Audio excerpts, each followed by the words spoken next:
gospel today comes from the Gospel of John, where we read, Jesus went to the other side of the Sea of Galilee, also called the Sea of Tiberias. A large crowd kept following him because they saw the signs that he was doing for the sick. Jesus went up the mountain and sat down there with his disciples. Now the Passover, the festival of the Jews, was near. When he looked up and saw a large crowd coming toward him, Jesus said to Philip, "Where are we to buy bread for these people to eat?" He said this to test him, for he himself knew what he was going to do. Philip answered him, 6 months' wages would not buy enough bread for each of them to get a little. One of his disciples, Andrew, Simon Peter's brother, said to him, "There is a boy here who has 5 barley loaves and 2 fish, but what are they among so many people?" And Jesus said, "Make the people sit down." Now there was a great deal of grass in the place, so they sat down, about 5,000 in all.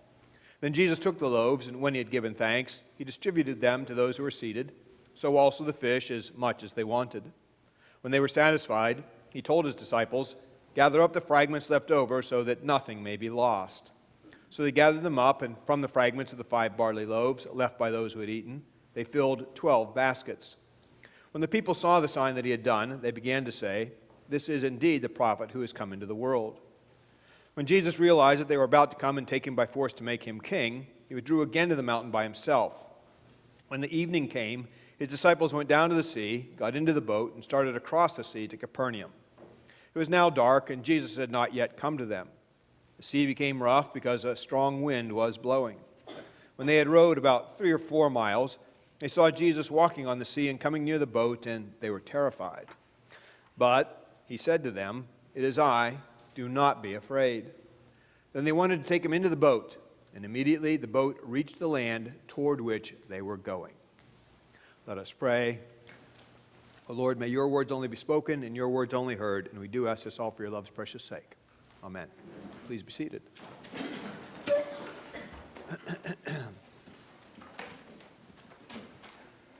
All of us, I think, are familiar with the concept of a midlife crisis, coming to that point in life where we feel much like the person in the Talking Heads song with which we started this service, much like what is described there, wondering what we've done in life, wondering what our life means, wondering how we've come to be where we are. The midlife crisis is typically defined between years 36, 52, the ages 36 and 52. And the simple truth is that most men can expect in some way, shape, or form to find themselves facing a midlife crisis of some sort. What they do with that will be up to them.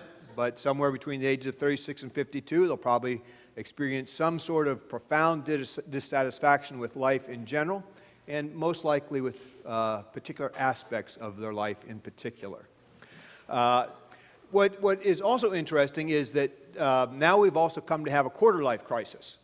So for years and years and years, we knew that people had midlife crises, typically men, ages 36 to 52, but now they talk about a quarter-life crisis.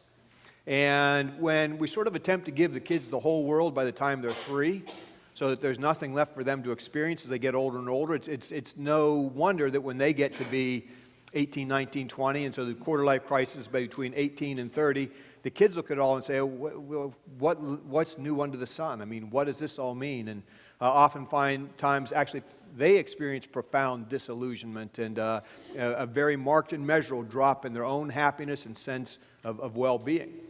And we've also known for a long, long time that when people retire, they also face a crisis of sorts. That when we come into our golden years, and as many of us are coming into those golden years, we're discovering that that gold may be more like brass. There's some real challenges that are associated with moving into. And so, as good as our lives are, and our lives are great, I mean, who has better lives than us, really? But as good as our lives are, we can expect that at various points in all of our lives, we're going to face crises.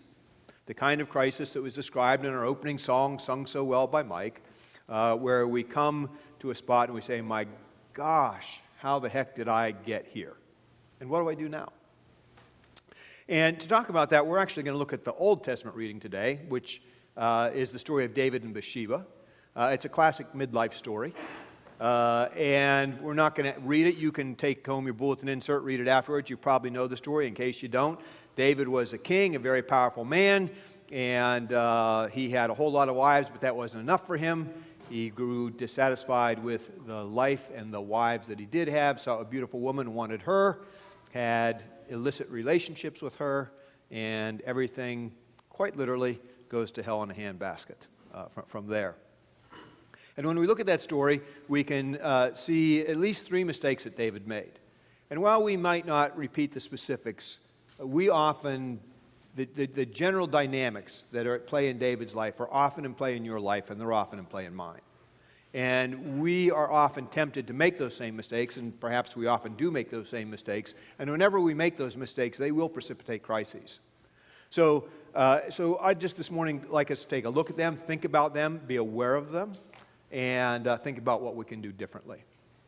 The first mistake that David makes is that he isolates himself. It's interesting in the story of David and David in his life is there's a time of year in that culture way back when kings and their armies would go forth and conquer new lands. That's just what they would do. Sort of like there's been a black bear that's roaming around countryside and Cascades looking for new territory. That's what bears do. They look for the culture back then. People would seek to expand their territory. All right, we can look at that and say that was barbaric, that was violent, and we can be disapproving. But in that culture, that's what people did. And so the spring of the year comes, and the king and his armies would go forth. But this year, we're told that David does not go forth. He stays home. He isolates himself. And part of the problem with that is that the people in his army were good people. They were people like Uriah. Uriah was the husband of the woman that David had an affair with. And when he finds out that this person is pregnant, he wants to make it look like it was her husband, not him who impregnated her. And so he brings Uriah off the front line and says, Uriah, you've done so well. Let me reward you. You've come home. Go be with your wife tonight. And Uriah says, no way. He says, the people I serve with, they're all out on the battlefield still. Far be it from me to take comfort when they're suffering. I'm going to sleep on the ground. I'm going to sleep on a rock. I'm not even going to enter my house. And so he becomes a picture of this man of great valor. And when David isolates himself from the people around him, he isolates himself from these positive influences. He isolates himself from these people of valor. And it makes it very possible for him to behave in some ways that aren't valorous at all. And so one of the things that happens is when people head into a crisis, they begin to isolate themselves. Why do they do that? Well, a number of reasons. Why didn't David go forth? Maybe he felt like he wasn't as good a soldier as he once was. Maybe he felt like he didn't have it anymore. And so if he went out there, people would see that about him. They discovered about him, and they wouldn't follow him anymore. So maybe he feels like he has to sort of hide. And often that's how we feel. Often people in life feel like they're fakes. They feel like they're faking life. If people really know us, we're not what we're seeing. And so, or often we feel like we're failing. And if people really knew us, they'd know that we're not doing as well as we'd like them to think that we're doing. And we're ashamed of that. And so we tend to isolate ourselves from other people so they won't see the real us, so they won't see what's really happening in our lives. But whenever we do that, we're starting down the path to a crisis. That kind of isolation cuts us off from people who can be the most help to us. And it starts us down a path that's only going to continue to confirm the secrets that we're sort of holding deep down inside. And that's why we talk about in church that we want to be a church that's a church of circles, not rows. I mean, what's the church? This really isn't the church. The church is people. A church isn't a building. A church isn't services. It's really people. And when we talk about being a church, we talk about people being united in little groups of people that love each other, circles.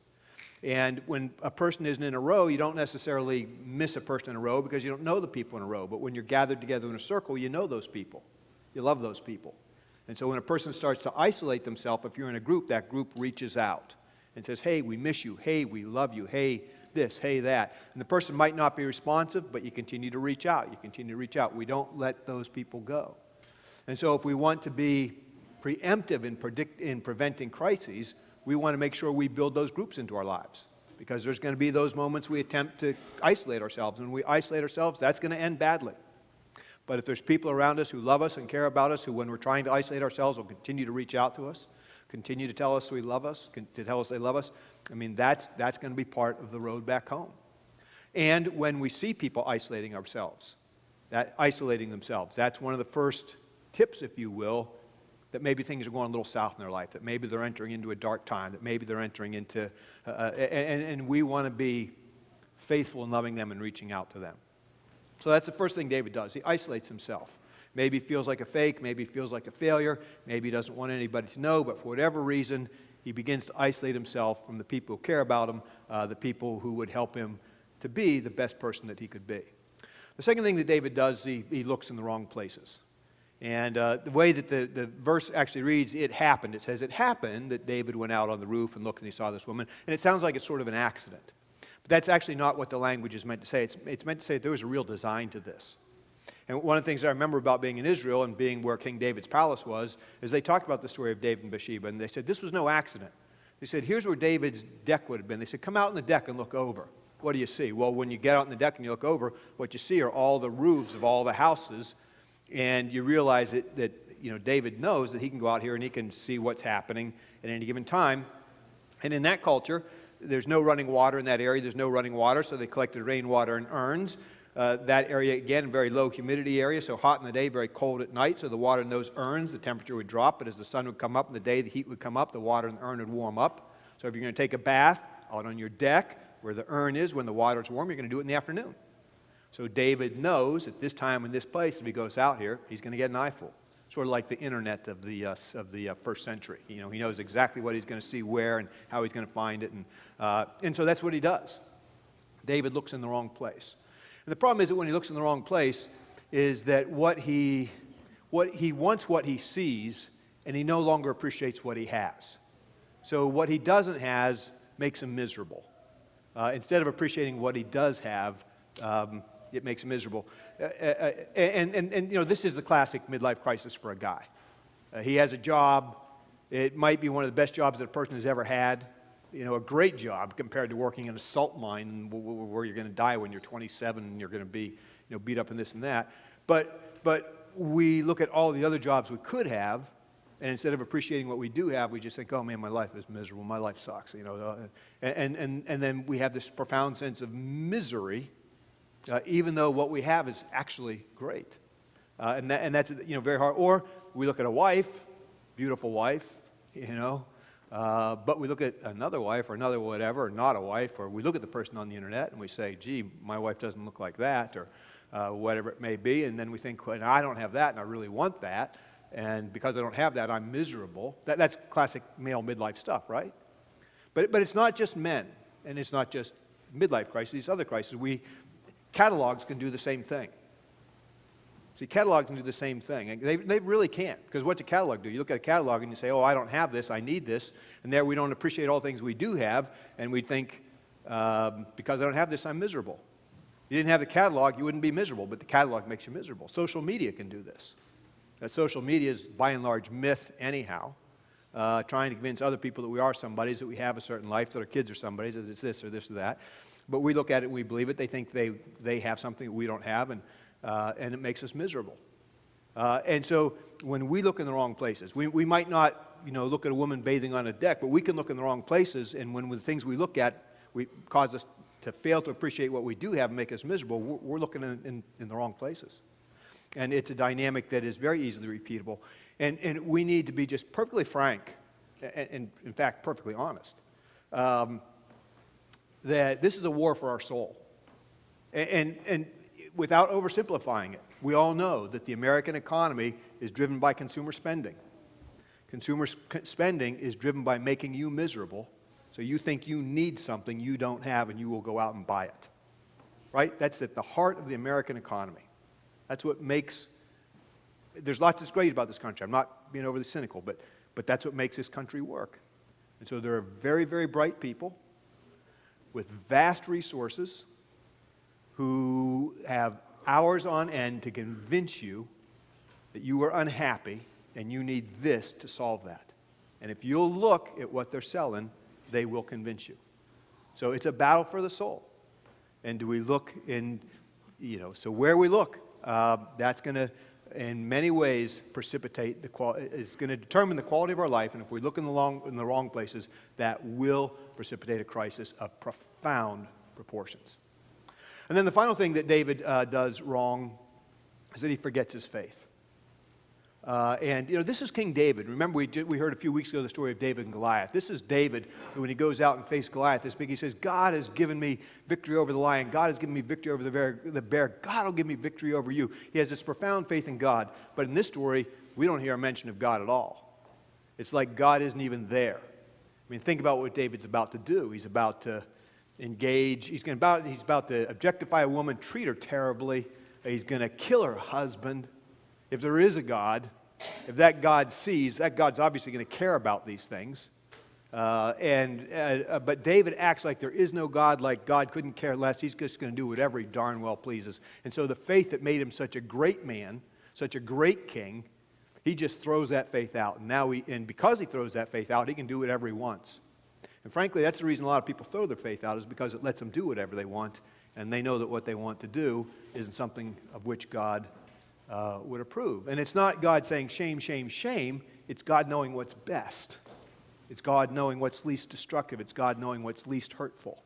And sometimes the things that look so good to us in the moment, in the long run, are going to be more hurtful than we could ever imagine. And I could just tell you story after story after story. Probably not a week goes by where a person doesn't make a decision in the moment that looks so good to them, but in the long run causes more hurt than anybody would have anticipated or imagined. And just think about faith for a second, and we'll be done. Either there is a God or isn't a God. And it's not a matter of opinion, all right? There is or there isn't. If there isn't a God, no matter how much I want there to be a God, no matter how much you want there to be a God, that's not going to make there be a God there. If there is a God, no matter how much people don't believe in that God, that's not going to eradicate that God's existence. That God is there. I happen to believe there is a God. If there is a God, then faith is God making the wisdom of God present. What could be more foolish than disregarding God's wisdom? See, what faith is making the wisdom of God available to people. And so to forget our faith, if there is a God, it's hard to imagine any decision that could possibly be more foolish than that, right? But even if there's not a God, let's say there's not a God, then what faith is it's the repository of human wisdom over millennium, over hundreds, over thousands, over tens of thousands of years. It's what we as a species have learned about what matters most, what's most valuable, about what a life well lived really looks like. So it's the aggregate wisdom of our race across every culture, across every time, across every situation, time-tested over and over and over and over again, saying this matters, this is important, this is right, this is wrong, this is what a life well lived. And when we forget faith, we just say, hey, I know better than everybody and everything else, and we limit ourselves to our own tiny little perspective. No God in this scenario, just the combined wisdom of centuries of human experience. How foolish would we be to forget that? I'd suggest that would be pretty foolish too. And so when David forgets his faith, he precipitates a crisis. And this story goes from bad to worse. And it causes so much pain and so much suffering. And he falls so far below his potential. And when we forget our faith, we begin, for whether there is a God, which I believe, or there isn't, we too begin to precipitate a crisis, which will have sweeping consequences, more sweeping consequences than probably anything else we could or could not do. And so, it serves this cautionary tale to say that faith at its best is one of the most important aspects of being human and being the best humans that we can be. So we forget it at our own peril. We precipitate crises when we do. And it's no accident that whether it's a quarter-life crisis, a midlife crisis, or a retirement crisis, that one of the things that makes those crises hit so hard is the absence of faith in the cases where people experience them. So, we hear this old story that's not an old story at all. We might not, hopefully we don't, repeat the specifics. But the general dynamics are probably at play in your life and in mine. We, at all our points, are tempted to isolate ourselves. That's almost always a mistake. We're all tempted, and sometimes we do, look in the wrong places, and that will only generate unhappiness. And we live in a world that tells us that faith is optional, that you can live without faith and with no ill consequences. I tell you, that's simply not true. May we hear this old story and learn from it. Amen.